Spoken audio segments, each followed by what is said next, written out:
경남의 대표 어시장 중 하나인 마산 어시장입니다. 점심시간이지만 횟집이 모여있는 거리는 한산하기만 합니다. 횟집으로 들어가자 텅 빈 식탁만 있을 뿐 손님은 찾아볼 수 없습니다. 요즘 때야 한두 테이블이 작년보다 많이 오는데. 다른 횟집도 사정은 마찬가지입니다. 일본 오염수 방류 시운전 소식까지 더해지면서 문을 닫아야 할지 고민 중입니다. 그 방사능 때문에 이제 회 못 먹었다고. 회만 못 먹는 게 아니고 전체적으로 바다에서 나는 거는 찾는 사람의 발길이 끊기면서 이처럼 문을 닫는 것도 한 곳 두 곳 늘고 있습니다.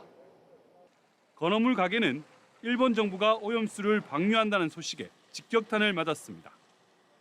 2주 전부터 가게를 찾는 손님의 발길이 뚝 끊기면서 하루 매출이 10분의 1로 떨어졌습니다.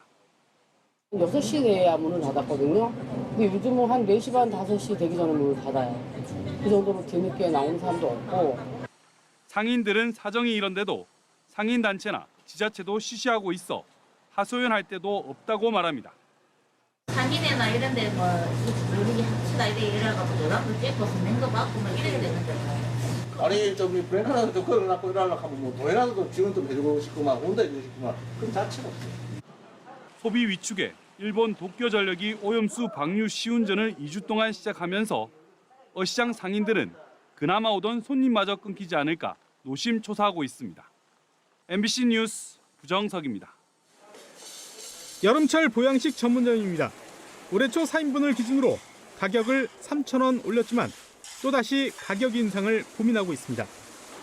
주재료인 닭과 오리, 그리고 야채까지 각종 식재료의 공공요금까지 줄줄이 오르면서 부담을 견디기 어렵기 때문입니다. 물가가 오르다 보니까 식당 쪽에서는 이제 손님의 눈치도 봐야 되고 그렇다고 금액을 바로 올리면 또 떨어질까 봐 이제 불안해서 올리지는 못하고 있는 상황입니다. 이런 상황은 물가 지표에도 그대로 반영됐습니다. 지난 4월 기준으로 충북 지역의 김밥 평균 가격은 2,871원, 1년 전 2,500원보다 15% 인상됐습니다. 같은 기간 삼겹살은 13%, 냉면과 비빔밥, 자장면, 삼계탕도 10% 이상 뛰었습니다. 소비자 물가와 비교하면 외식 물가 상승률은 더욱 두드러집니다. 지난달 충북의 소비자 물가 상승률은 3.4%, 그런데 외식 물가 상승률은 6.7%니까 2배 가까이 오른 겁니다. 외식을 줄일 수밖에 없습니다. 월급은 이게 오르지 않는데 이제 외식값은 좀 오르고 이제 그러니까 이제 안 사 먹는 쪽으로 해서 장을 봐서 먹거나. 고물가의 소비 심리까지 위축되면서 상인들도 비상입니다. 칼국수와 콩나물밥을 파는 한 식당은 한 그릇당 5,000원씩 3년째 유지하고 있지만 손님이 줄어 폐업까지 검토하고 있습니다. 손님이 이제 줄고 손님이 있어도 물가가 너무 비싸니까 타산이 맞지 않아요. 물가를 올리고 싶은데 또 걱정도 되잖아요. 안 올까 봐도. 그럴 바에 차라리 이제 그만두는 게 낫지 않을까 이렇게 생각하는 거죠. 올해 들어 지난 4월까지 문을 닫은 충북 지역 음식점은 모두 1,685곳. 코로나19 유행 시기였던 2020년 이후 가장 많았습니다. 사실은 코로나 상황 때보다도 지금 현재가 더 어렵습니다. 그 이유는 소비자들도 위축이 돼서 주머니를 닫는 그런 상황이 돼서 아예 외식 인구 자체가 줄은 거죠. 여기에 조만간 전기 가스 요금이 추가 인상될 것으로 보여 이래저래 서민들의 부담만 가중될 것으로 보입니다. MBC 뉴스 김영일입니다. 지난해부터 부쩍 오른 식당 가격은 직장인도 부담입니다. 라면 값도 예전과 굉장히 다른 것 같고요. 네. 특히 점심 먹을 때 기본 10,000원은 내야 되는 것 같아서. 어떨 때 그냥 점심 먹지 말까 그런 생각까지 하긴 해요. 물가 고공행진에 작은 돈이라도 아껴보자며 짠물 소비가 확산되고 있습니다. 월 이용료만 내면 정해진 횟수만큼 20-30% 할인받을 수 있는 편의점 구독 서비스 이용자는 올 들어 2배 이상 늘었습니다. 특히 청년층 사용자가 많은데 GS25와 CU 모두 20-30대가 전체 가입자의 70%를 차지했습니다. 주요 할인 품목은 한 끼 식사 해결이 가능한 도시락, 김밥 등 간편식과 물, 커피 등입니다.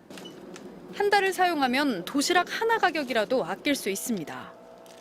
횟수가 제한돼 있다 보니 최대한 할인을 받는 노하우도 생겼습니다. 한 번에 좀 더 많은 상품을 구매하려는 고객분들이 늘어나 한 개 구매할 거 3개 구매해서 더 할인받고 물만 살 거 라면도 같이 사서 더 할인받고. 돈 한 번 호기롭게 쓰기 힘든 요즘 서울 종로의 한 뷔페에는 평일 오전 11시부터 식당 밖까지 긴 줄이 생겼습니다. 이른바 가성비가 좋다고 입소문이 난 덕분입니다. 성인 기준 평일 점심 요금은 19,900원. 한 끼 가격치고 싼 건 아니지만 커피와 디저트까지 해결할 수 있어 오히려 경제적입니다. 가성비 있게 점심 해결했다 이런 느낌이 드시나요? 네, 확실히 좀 내는 돈에 비해서 다른 데 비해서 좀 많이 먹으니까. 종류도 많고 또 이제 이렇게 디저트로도 과일이며 특히 차 종류도 많거든요. 딴 데서 먹으면 한 3, 4만 원 들 거라 여기서 2만 원만 들면은. 이날 점심에만 600명이 이 식당을 찾았습니다. 언제까지 허리띠를 졸라매야 할까 전망은 밝지 않습니다. 지난달 외식 물가 상승률은 6.9%로 좀처럼 안정을 찾지 못하고 있는 데다 전기료와 가스값이 올랐고 곧 다가올 장마와 폭염이 물가를 또다시 자극할 수 있는 상황입니다.